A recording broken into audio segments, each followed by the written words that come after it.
tanah kosong yang mau dibikinkan masjid silahkan hubungi. Maka dari itu nantinya hadirnya pada guru-guru dengan manajemen yang baik, karena kalau tidak dibina pengaturan manajemennya agak timbul fitnah biasanya Ustaz. Maka dari itu pesan kami Ustaz, manajemennya memang harus rapi, harus bagus, transparan. Insya Allah niat baik itu akan menjadi ridho dari Allah Subhanahu Wa Taala dan insya Allah akan menjadi sukses.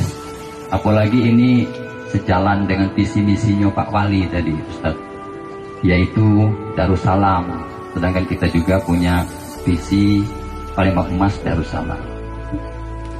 Saya sampaikan Pak Jazuli, pemimpin Pak Jazuli, Pak Garawan, Pak bagus luar biasa. Akan menjadi tabungan amal di hari ini.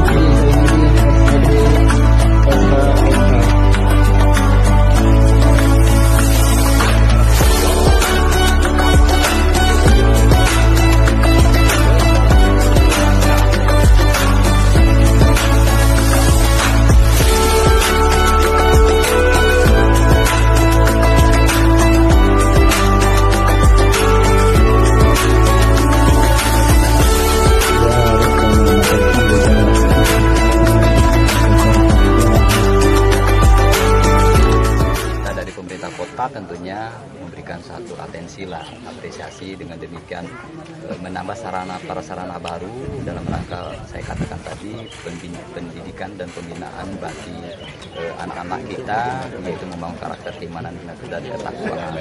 Apalagi di era digitalisasi sekarang kita sudah tahu persis, tinggal fondasi yang kuat itu kan membangun keimanan sebagai nilai dasarnya. Tidak hanya itu, tetapi kita juga ingin membekali para generasi kita dengan etika, perilaku di samping idealismenya.